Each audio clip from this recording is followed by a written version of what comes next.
We will work hard to set a positive example for the future generations of Canadians. We will not lower ourselves to their level. What happened here in February, the veterans here felt the jackboots of the police. They influence through fear. That is what they do. It's you tomorrow, it's me the next day. They're going to smear us. They have already started. What the federal government doesn't know, they poke the bear. Yeah. We're not the public service of Canada. We're not just another department. We are the Canadian Forces, and our job is to be able to kill people. Managed decline, as applied to the Canadian Armed Forces, involves intentional reductions in capabilities, size, and restructuring efforts. However, the landscape becomes even more intricate when we consider the potential shift from allegiance to the state or crown to allegiance to a political party. The CF currently grapple with an 18.5% attrition rate, 3 times higher than the historical average. This elevated departure rate raises concerns about the CAF's operational capacity, including changes in military policies and restructuring efforts, the federal government redirecting military equipment from the military to support Ukraine, potentially leaving the Canadian Armed Forces with inferior equipment. This decision raises concerns about the impact on Canada's defense capabilities and priorities. The Army face recruitment and retention challenges, struggling to attract and retain personnel due to changing societal attitudes and increased competition for skilled individuals. The Canadian Armed Forces are adopting critical race theory for cultural change to address anti-racism concerns, sparking both support and controversy. Attacking their own white men being targeted via the latest military journal. The CAF training the enemy, including winter survival training, which is our bread and butter. Mr. Speaker, if the minister would actually answer the question. Yesterday, top-secret government documents revealed that this Liberal government was irate when our Chief of Defence Staff stopped Communist Chinese troops from receiving winter warfare training on Canadian soil with our soldiers. Even after acknowledging there were national security concerns raised by our Five Eye partners, the Liberal government said there's still a desire to maintain an ongoing relationship with China. The CF recent replacement of the post-living differential program has caused financial hardship for some members, raising concerns about their financial well-being. Canadian Armed Forces members are in some cases responsible for purchasing their own equipment, a departure from previous practices. This change has sparked concerns about its impact on morale, readiness, and the financial burden placed on individual members.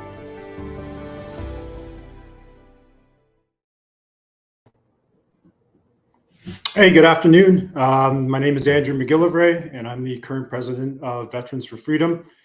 And I'm here to educate and empower you to the best of my ability to what lies ahead for our country, as well as provide a bit of a weekly SITREP to V4F members and supporters. So the video that you saw there, I think it got viral status. I'm not sure exactly what the view count is, but I think it's at over 50,000 views. That's the first of 10 videos we're going to be doing in partnership with our friends over at Contrarian Tribe. And what it is about 10 different videos on what's happening to the Canadian Forces and what has happened over the past 5 or 6 years. And it's going to culminate with us doing a documentary in partnership with another friend of the organization, Wiretap Media. And it's going to be, we're hoping, 45 minutes to an hour about the bogus narrative about right-wing extremism and white supremacy in the CAF, which is pretty much non-existent. It's just a narrative they need to push to attack veterans and attack white soldiers and that sort of thing. So more to follow on that. We'll be releasing one video a week on all our socials. So thank you for tuning in. So just going to touch base quickly on the points, 3 points from last week. Okay, point number 1 was boycott woke. So any organization or company or anything or any place where you spend your money, whether it's online, Netflix, that sort of thing, you can buy. Sorry, I think I said boycott, but I meant boycott. Woke. So don't spend your dollars there. We've had some big victories just recently. Sports Illustrated, a woke magazine, has pretty much is going under. They've laid off all of their staff, massive layoffs at Google and YouTube and other woke companies and Netflix. So we need to keep that going. So boycott woke. Second point was don't talk, do. Okay. The time for doing was probably about 3 or 4 years ago. And a lot of people get online, they sit there and they talk about things that they're going to be doing, but they're not actually out there doing it. So it is good to prepare and plan, but you actually have to get out there and execute. So especially when it comes to food security, this is wintertime. This is the perfect time to watch videos and learn about doing your own food. And whether you're planning to purchase a greenhouse or anything like that, now's the perfect time. So I encourage people to start getting out there, planning. I think on my farm alone, we have a new building that we're going to be building, and accommodation cabins. We have 2 greenhouses that we're going to finish, and we are going to get focusing on food security this year. And the last point was become hard to kill. So when I said that, I think what people probably thought was I meant, like tactics and shooting and CQB and hands and feet skills and that sort of thing. That might be part of it, but the main thing is by getting healthy. Okay, so we know that the medical system in Canada is collapsing. We know the government is offering or will be offering made soon to people with mental illness and that sort of thing. You need to become hard to kill, stay out of the medical system, work on your body, your immune system, get fit. Don't give the government an opportunity to kill you. So that's what I mean by become hard to kill is don't let them win. Okay, so those are the 3 points from last week. I'm going to give you a quick update on the carnivore diet. So just give me a sec here. Just going to share a screen here.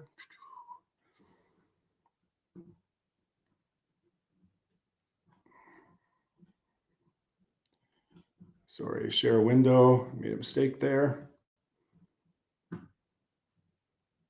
Okay, so this is my carnivore diet update. I started at 272.2, heaviest I ever weighed over 21 days. I've lost 20.6 pounds. And since last Sunday, I've lost 4.2 pounds. So it takes me down to 251.6 pounds. By the next week, I'm going to see you. I'll probably be in the mid 240s. So I'm aiming to lose about 5 to 7 pounds a week. So that's the quick update there. Things are going well.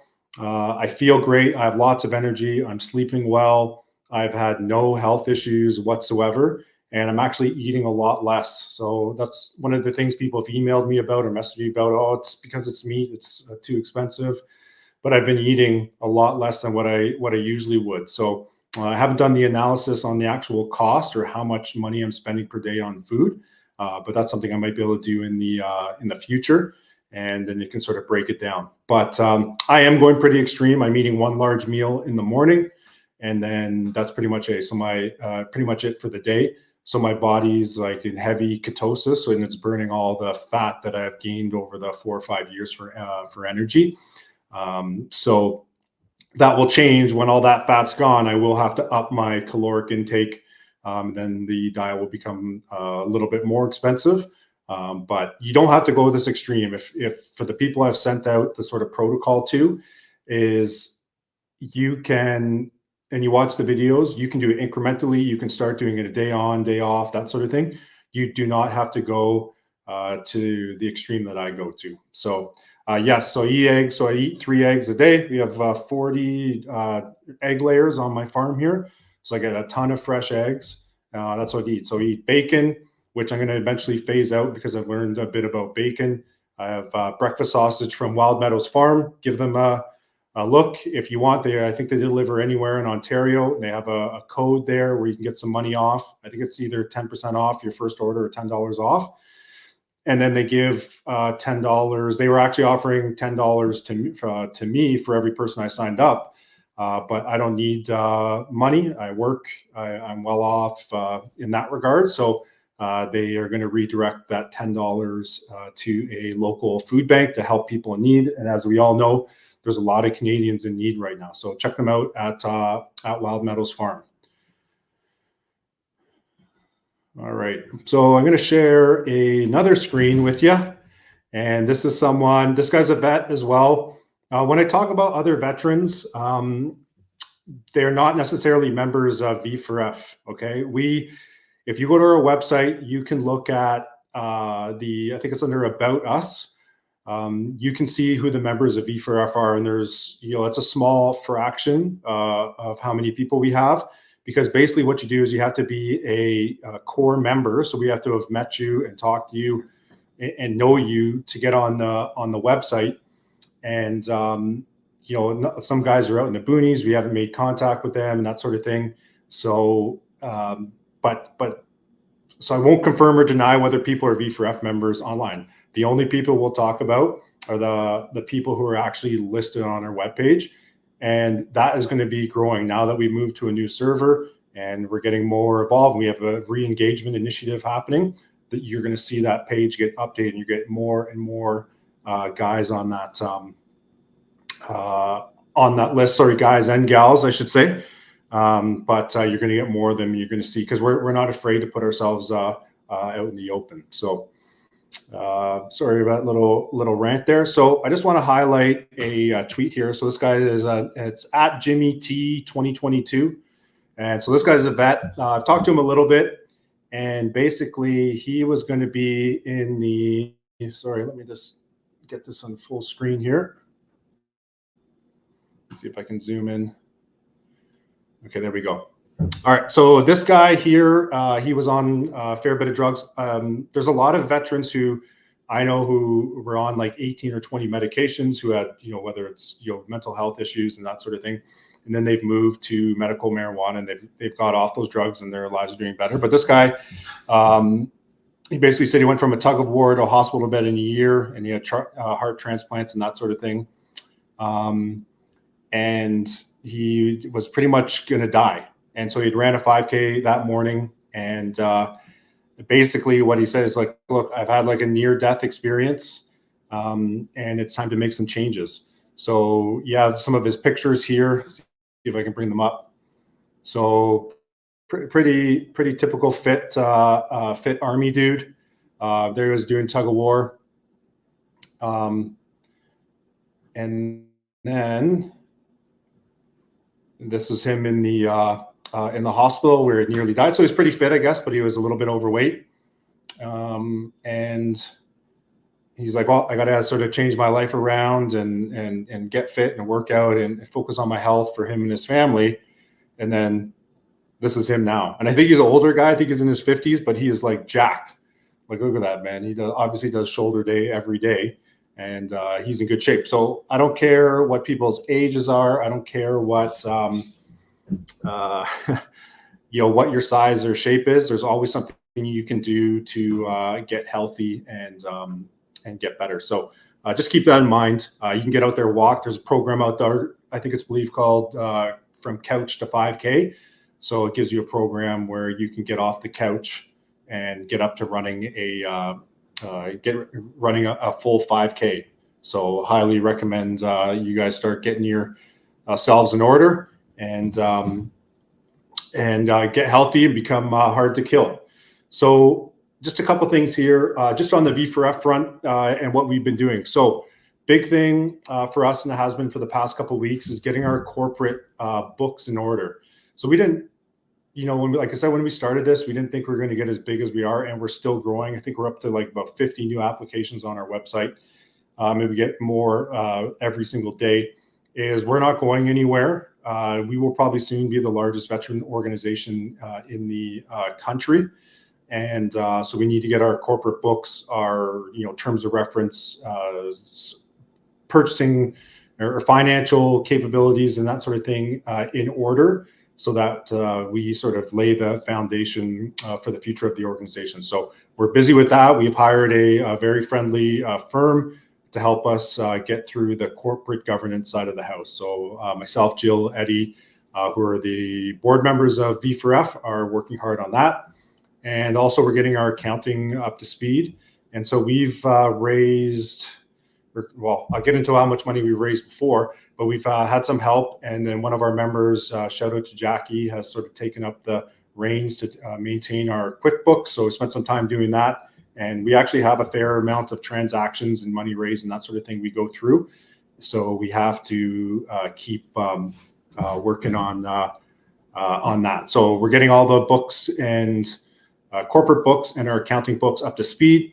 And then when you're approved as a member on our new website, you can actually take a look at the Intuit QuickBook, the monthly records. You can see where the money is spent. And you can also, we'll be posting some balance sheets publicly so that people can see where donations are going, what sort of equipment we own and that sort of thing. But there's more to follow for that at the end of the episode. Shout out to my friend Ty. Him and I sat on the computer for like hours and hours as we're transferring away from our GoDaddy server to a more encrypted server with a different company. And it's a lot cheaper than what we were paying with GoDaddy. So instead of paying like $150 a month or whatever it was, we're looking at about $35 a month for the exact same server with the exact same capabilities. Now, the good thing about that server is we can host all sorts of different things on there. We put our email server on there to save costs. We can do voting software. And there's something I'll talk a little bit about later about what potentially might be happening with Signal in the future. So we're looking at establishing and hosting our own encrypted comms. So there's a few guys out in Atlantic, I think, who are looking into that, and then we can host it ourselves. So that's from the do not rely perspective. So remember I said last week, do not comply, do not rely. Well, we need to stop relying on companies in the Google Play Store and the App Store and that sort of thing. So that's something we're going to shift away from doing. And also, we're back on our re-engagement initiative. So I've talked to a bunch of new members last week on the phone, got them into our chats, and we still have like thousands of people to do that to. So I'm going to be providing some guidance to the command teams in the different regions via email in the next couple days. And we'll just basically give them a rundown. It's like, look, this we have to start doing with the chats and Telegram groups. And we have to start reaching out to people via phone, like text and then a call, because we know that there's people we've sent emails to, and I've actually shown them the emails and they never received the email. So the domain name, our domain name might be marked as spam or something like that, but we know that emails that we're doing are not getting out to some of the members. Because I talked to a guy signed up 2 years ago or just a year and a half ago, and basically I showed him the emails that I had sent to him and he said he never received them. So we're going to get back. We're going to start calling and texting, engaging people and getting them involved. All right. So let me just bring this up here quickly. So this is going to be, we're going to talk about our sort of things of the week, our Twitter accounts and who we recommend you take a look at. And we'll talk about some problem people as well. So to share the screen here. All right. So for the Twitter account of the week, I recommend you take a look at, it's called Woke Watch Canada, or at Woke Watch CDN.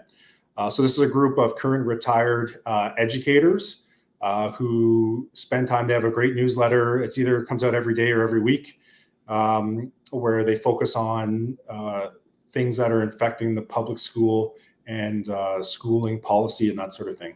And they're very, I think they're fairly anonymous, right? Because a lot of them are still working, but we know that academia is the ultimate hotbed for woke indoctrination. So kudos to these people for getting up, putting themselves out there and warning the population about what's happening to their children while they're in school. So they're sitting at 5,385 followers. Recommend you check them out, check out their website, sign up for the newsletter if you're interested. But kudos to Woke Watch Canada for dealing with the woke indoctrination of the young people of this country. All right, next, the veteran account of the week, and I think he's watching. So it's Albertarian, and it's funny because we are Veterans for Freedom, and his handle is Veteran for Freedom. So shout out to him. He's got a fair amount of followers, 7,261. And since I started the show, he's provided me with some great feedback and sent me some messages. And, I'm open to criticism. I don't have feelings, so I can't get offended by anyone. I don't get hurt feelings at all. And so he sent me some good points, and I've taken them to heart, and appreciate what he puts out on Twitter. So give him check out. What I think I'm going to do is, before the show ends, I'll get all of the links to everything I'm sharing. I'll put them in the chat so that you can see, or you can just click the link and you can get on their Twitter accounts. Okay, so shout out to those two. Now we are going to take a look at the Bolshevik of the week. So when I talk about these people, I'm not telling you to go on their Twitter accounts and attack them or make fun of them or whatever. I'm just sort of exposing, but it's not really exposing. It's a public forum. If they didn't want to be talked about, then they wouldn't be on Twitter. So this guy, Patrick Dusa-Blond, he's a veteran, a father, husband, a cook. And this is another guy who just goes after all sorts of people, attacks our organization, which is fine. It doesn't bother us at all. It just provides us with comedy. But I think this is, if he's a cook in the CAF, this is we're back-to-back sort of woke Bolshevik and Bolsheviks, and they're both cooks. So maybe that's something telling. But anyways, this guy's a bit of a LARPer. He just craps on everyone, and he tries to hide behind his I'm a veteran a card. I don't do that. People can attack me or whatever, and you can even look on our website. It's like, you owe us anything because you're veterans? It's like, nope, we don't expect anything from you.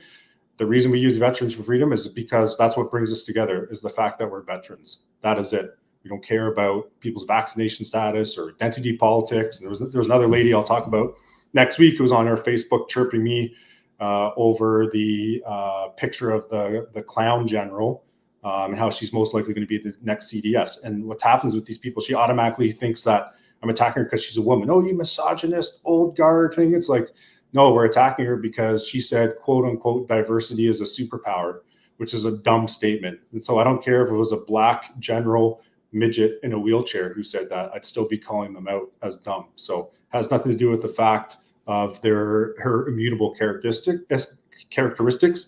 It's about the stuff that she says. So here's Patrick. You can go through his tweets. I was thinking about doing that, but I don't want to waste time too much on these guys. But like, look, these are the type of people. So we have our organization filled with combat guys, like we got special forces guys. We have all sorts of, from probably every single trade in the CAF and rank and different commendations. So, and like, this is the people who we're up against. And so the question was, what are your controversial Star Wars opinions? And he talked about, Yoda and the Jedi Order. So this is the caliber of the people you're dealing with on the Bolshevik side. These are the type of cowards who will not come and speak to any of us. And I've had an open invitation to these guys for 6 months. It's like, come and debate us publicly. You can pick the rank, you can pick the trade, you can pick the element, and we'll be able to find someone. So the highest ranking members we have in VFREF right now are captain navies and colonels. We have no senior officers. We've talked to some, but there's none who are on board with us yet.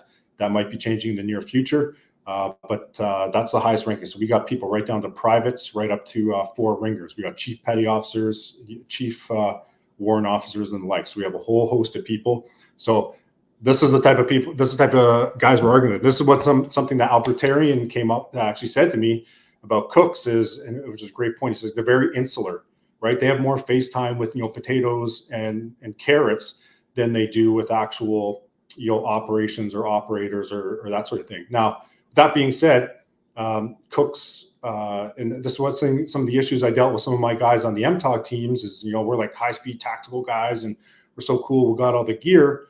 And it's like we should be treated like kings. But what a lot of those guys, what I tried to pound into their heads was, it's like, look, if it wasn't for the marine system engineers, we wouldn't be floating and we wouldn't be getting to the places that we need to do our jobs. If it wasn't for the logistical departments who procured our equipment, the cooks who fed everyone, we couldn't do our job. If it wasn't for the combat systems engineers and their ammo and that sort of thing, we couldn't do our job. It wasn't for the combat department and their ability to find ships to board, we couldn't do our job. So when it comes to like boarding operations, or I guess military operations as a whole, it is the ship. It's a whole ship evolution. It's not, even though we're the pointy end of the spear, if there was the other ship departments weren't there, we wouldn't be able to do our job. So cooks are very important, but I just want to highlight this guy is he's woke, obviously, and he's into Star Wars, and he's this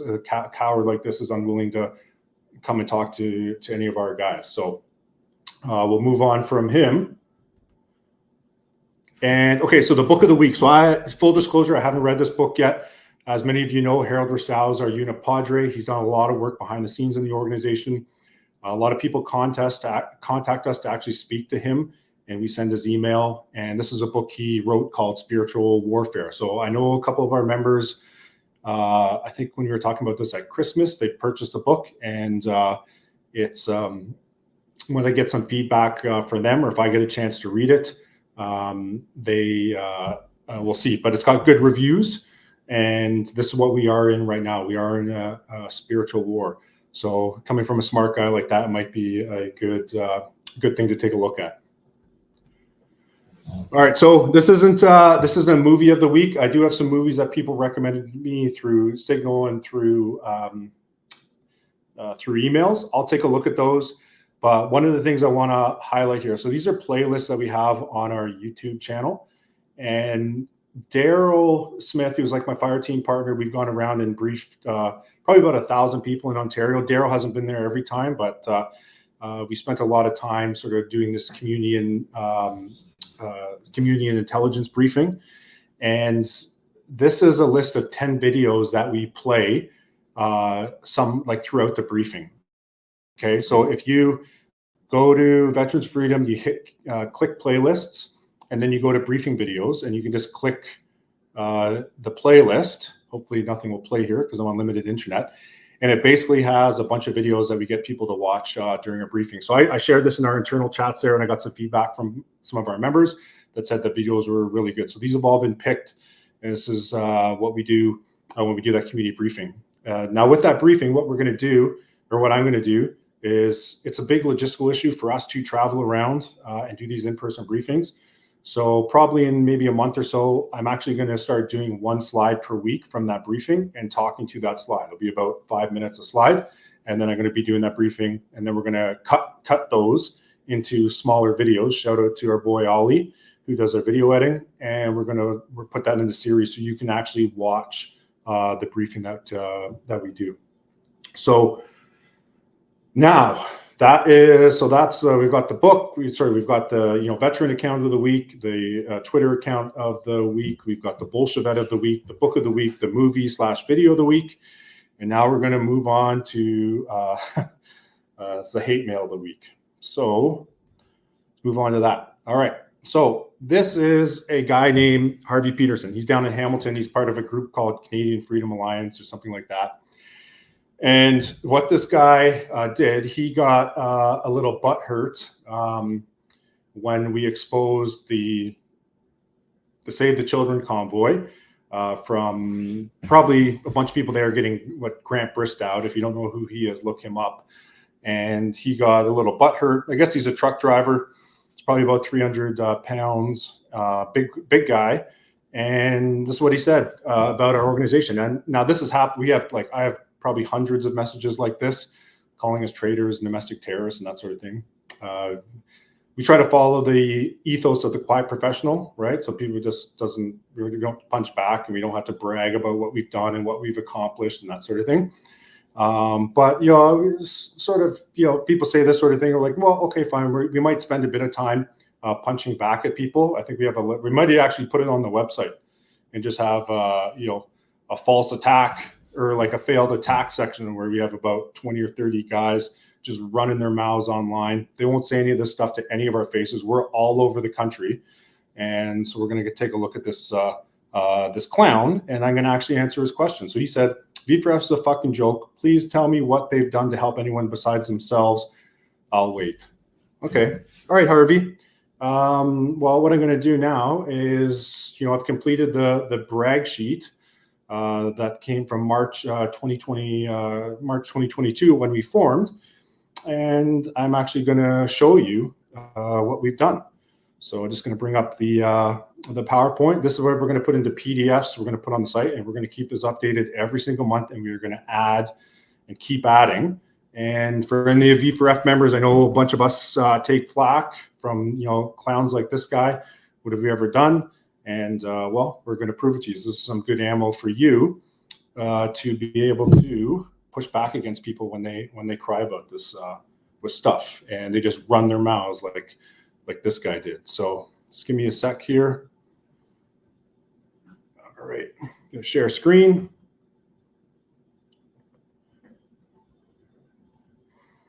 All right, so this might not interest some of you. I'm going to go through it as fast as I can, and I'm going to touch on a few different points. But anyways, just going to give you a rundown. So April and the names of people receiving the money.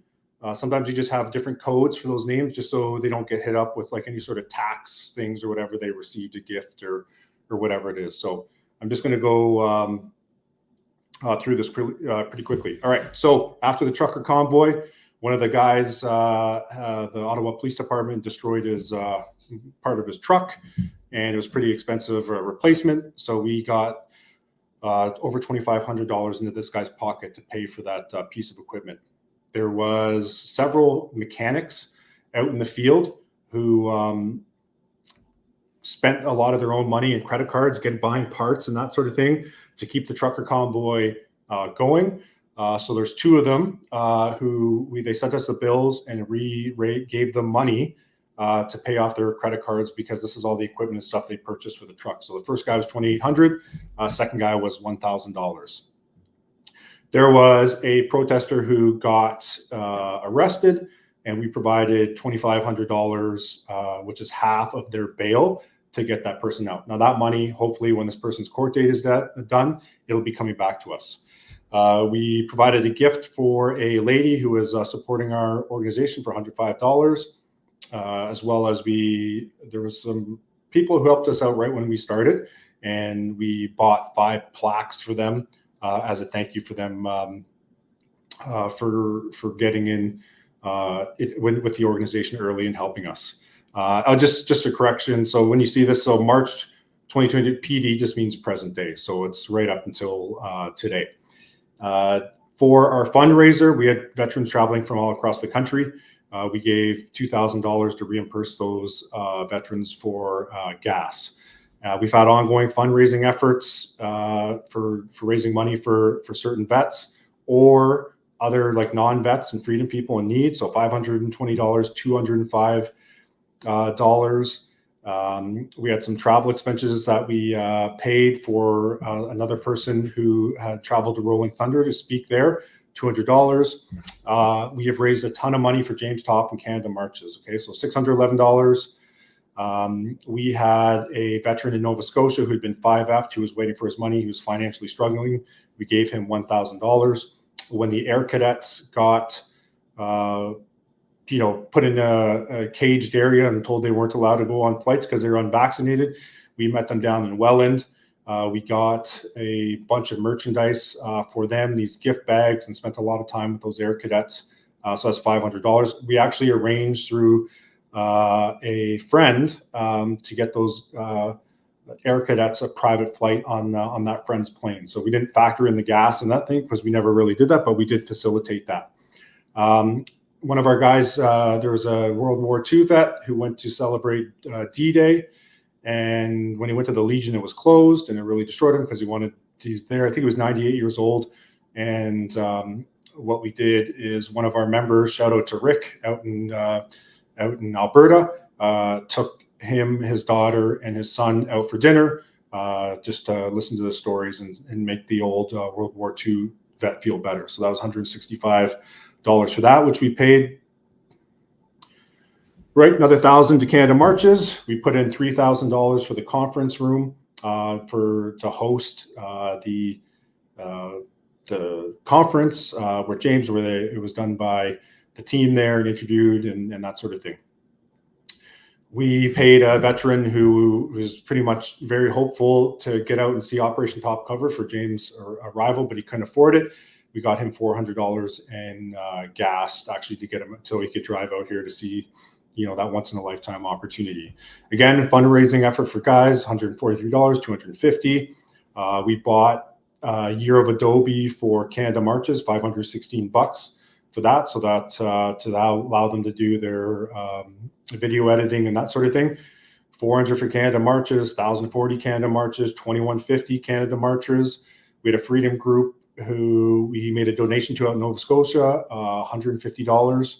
One of the guys who was testifying at the Public Order Emergency Commission didn't get paid or anything, but he had to go out there. So we paid him $500, take care of his food, gas, accommodations.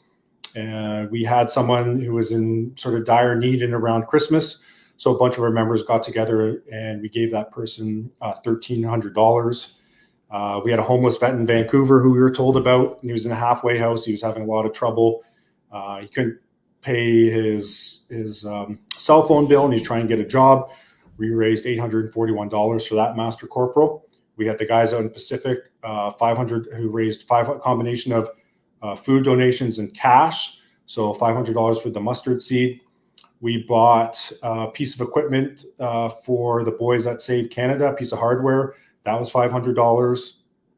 We made a donation. I forget what PA is. Let me see. Yeah, we made a donation for $200. We made another donation for $125 to a freedom group. We did a Give, Send, Go. We're still trying to piece together where this Give, Send, Go was for that, but we sort of ran out of time. There's so many bank statements and that sort of thing. So $205 for that Give, Send, Go. We paid some expenses for some people to get out and attend a rally. I believe that one is. That was $200. A person in need was $200. We've coughed up $1,237 for the hardware to create the James Top prints that we sell on our store. And that has allowed us to raise a ton of money for James and some other people, but I'll get to that. We gave $230. We bought a piece of equipment for a man who was covering the NCI who couldn't afford it. So some podcasting hardware. We raised some legal funds for a person, $200. Give, Send, Go to Clayton McAllister, $200. We spent some money on some podcasting hardware for people, $200. Another $1,000 to Canada Marches. It did actually, I didn't want to go back and insert the table and have to reround, so we actually did that last year when I found it. We donated $200 to Helen Gruss Give, Send, Go. We donated $100 to an independent news organization. We had some veterans in need earlier, late last year, gave them $300. We sent $100 to Adopt a Trucker for their legal fees. We had a joint, so we basically had a veteran who had a company, went out of business, and he was struggling. We did a joint merchandise venture with this vet. He didn't have to put any money up or whatever. We did all the legwork. We put the money down for selling it's for the black woobies that we sell on there. And sorry,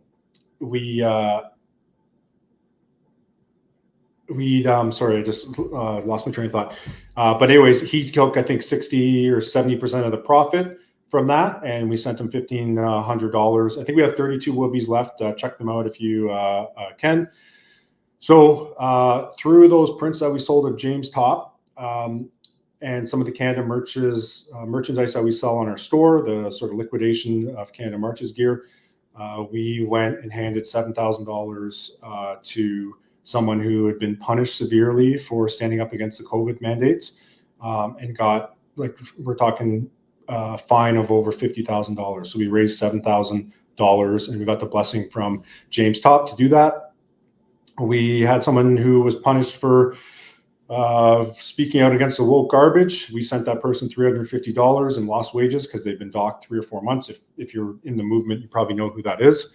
For Chris Lysak's Give, Send, Go, we sent $500.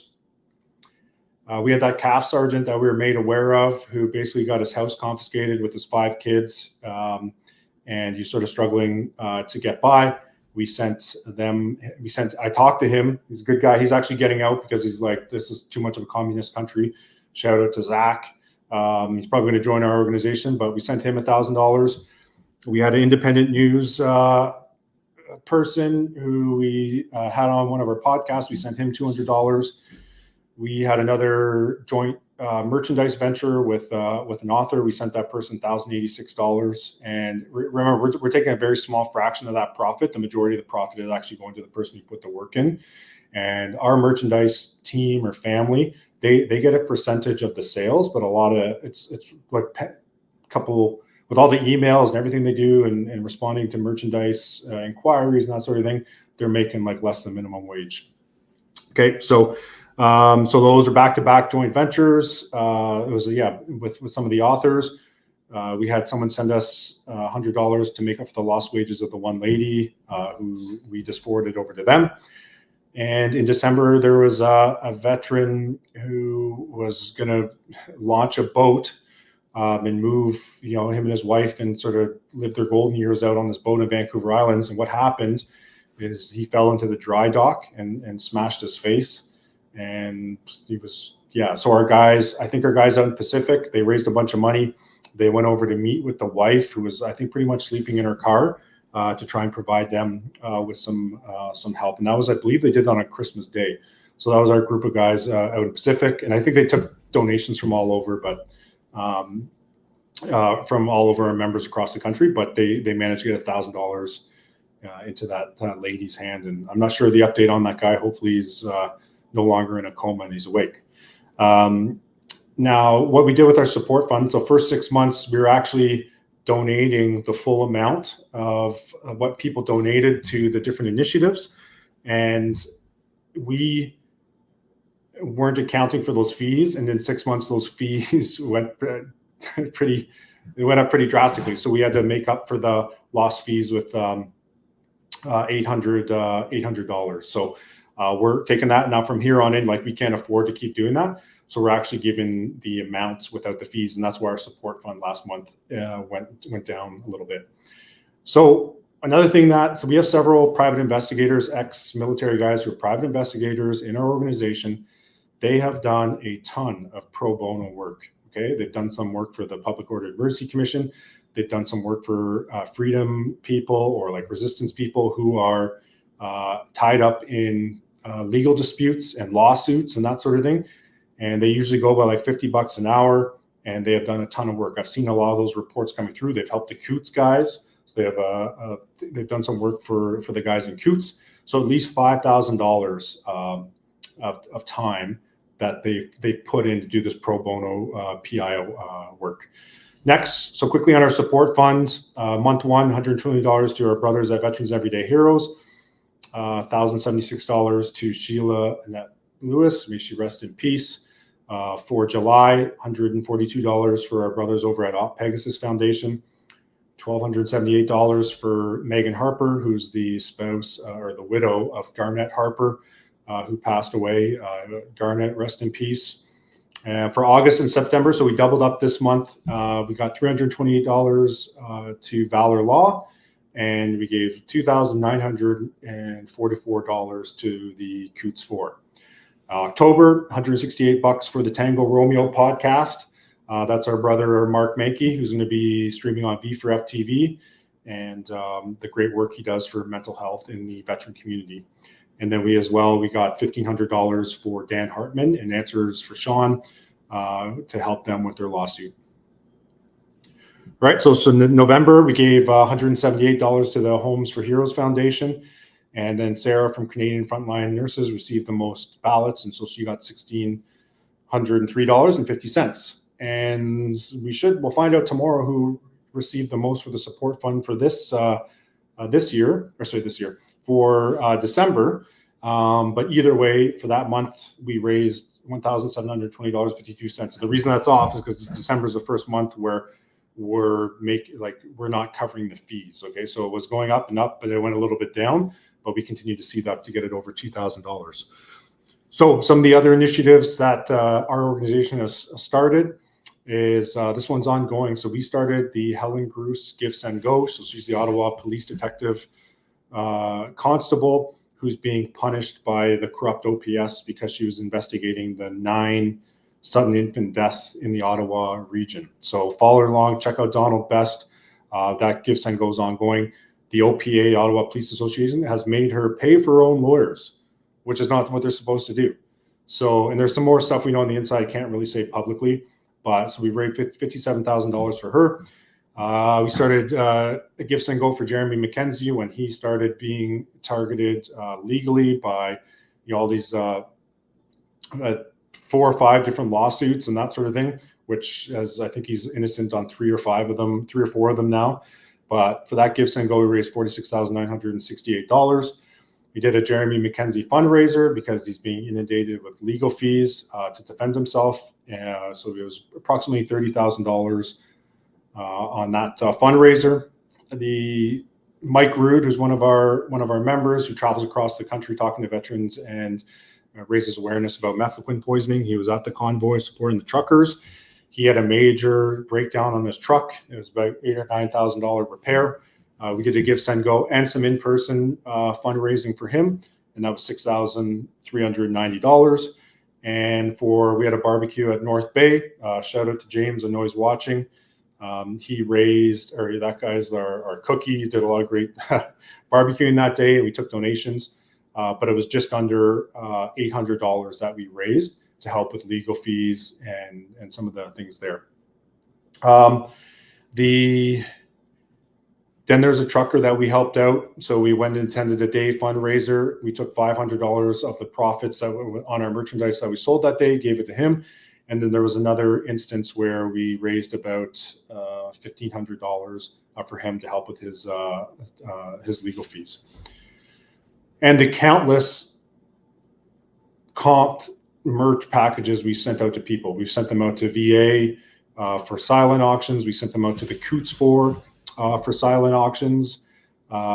We've, I think, sent maybe a 20 or 30 merch packages to the veterans who've been 5F'd. We sent out Patriot packages to people who are working hard to push back against the nonsense and push back against the government overreach. And that's not even accurate. I think it's more than that, but I just sort of rounded down. So that's $8,000. So since we were formed 22 months ago, we have raised over $200,000, so $2,114 or $2,104,892. That's how much money our organization has raised. And I'd like to see what Harvey Peterson and his group of people down in Hamilton, how much they've raised. I think he did do a response where I raised $600 or $700 there.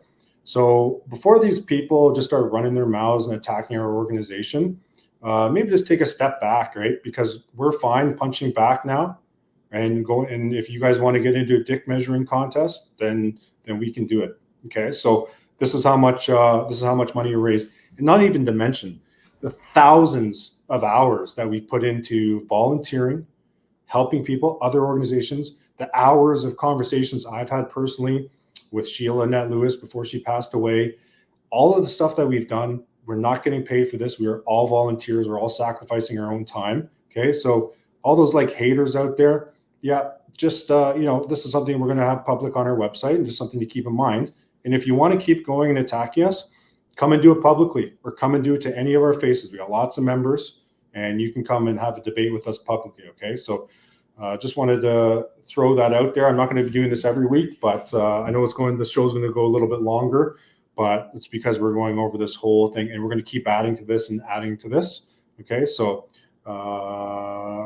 yeah, actually I got to stop swearing, so I can't say what I wanted to say. So anyways, we will stop sharing that there. So that's the rundown, and it's going to keep growing, and we're going to keep raising more and more money, Harvey. Okay, so anyways, open invitation for that nut job to come and I called him a name. Anyways, open invitation for that guy to come and speak to any of us. Okay, so I'll be fairly quick for the last couple points here. So there's something that was a tweet done by a guy named James Lindsay. So this is something to keep in mind. We're going to be doing a lot of this. We have already, and this is something. He's like the master at pushing back against the wokeness. So we're getting a ton of tips sent to us from people still within the CAF. And so what he says here is just a pro tip. If you want to stop DEI, start leaking DEI documents and record videos of insiders promoting racial discrimination inside your organization. This is the hour of the whistleblower show, don't tell. So we have a ton of stuff sent to us. We're going to be exposing that in our series of videos we're releasing. And this is what you need to get out the open to wake people up to realize that, hey, reverse discrimination or anti-white racism, or whatever it is, whatever you want to call it, is not okay. And you have to get out there and expose organizations for, you know, pushing this woke nonsense onto their customers and onto their employees.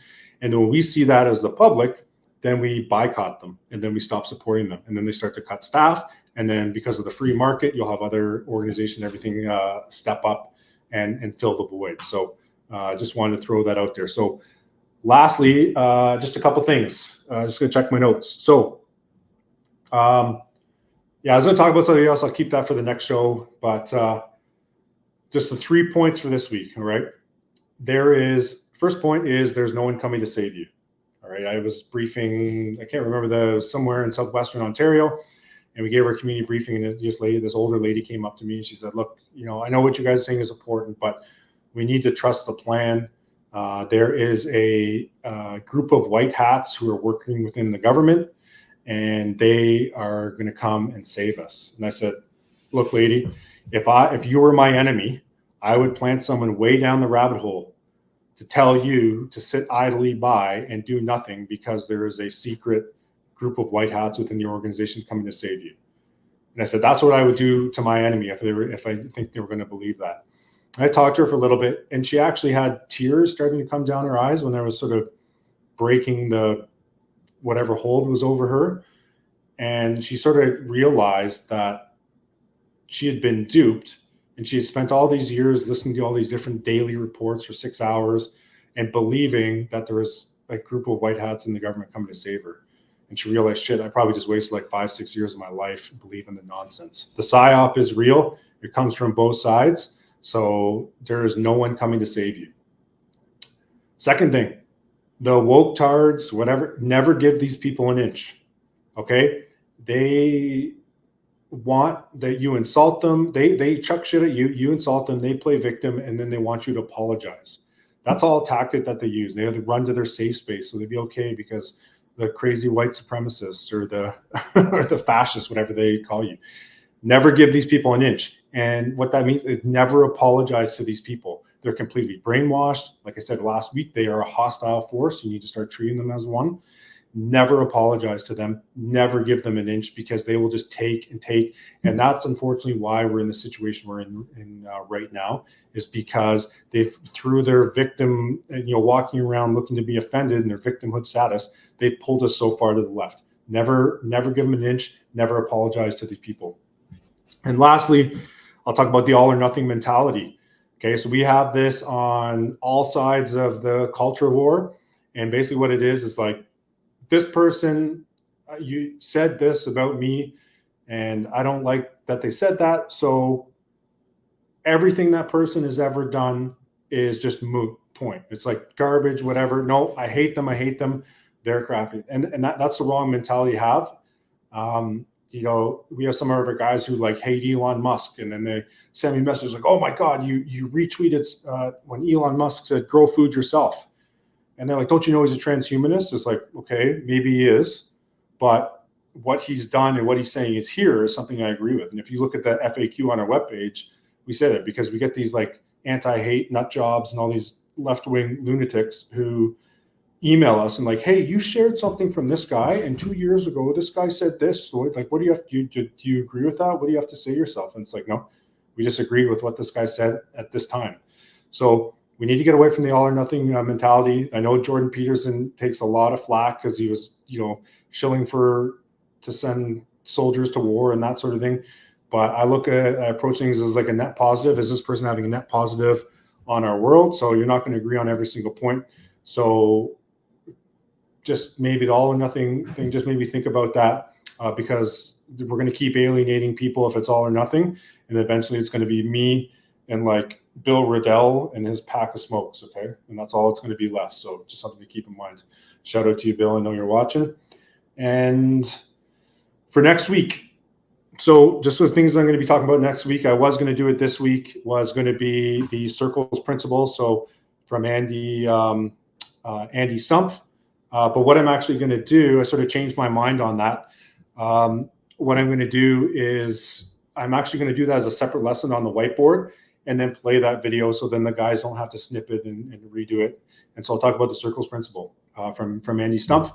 And shout out to Andy. I know he's not watching this, but we sent him a challenge coin to complete this challenge coin wall, and he sent us back and the organization back a nice Christmas card, which we post on our internal chat. So shout out to Andy Stumpf, ex-Navy SEAL and Cleared Hot podcast.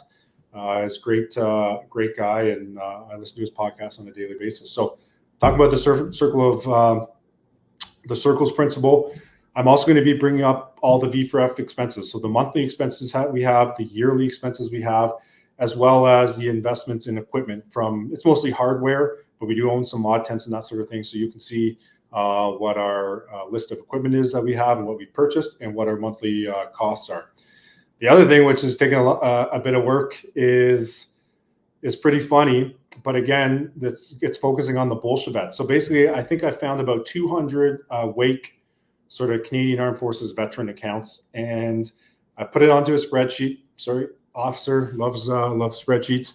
I put it onto a spreadsheet, and we are actually getting how many users, how many followers that the Awake veterans have, and then we're going to compare it to the Bolshevets, how many followers they have, and then we're actually going to compare it to the active military members who are on actually breaking the rules. We'll talk a little bit about that next week, who are online breaking the rules, giving their political opinions and opinions on religion. Shout out to Sassy Sailor, who did that op, I don't know, maybe 7-8 months ago to expose a bunch of those guys.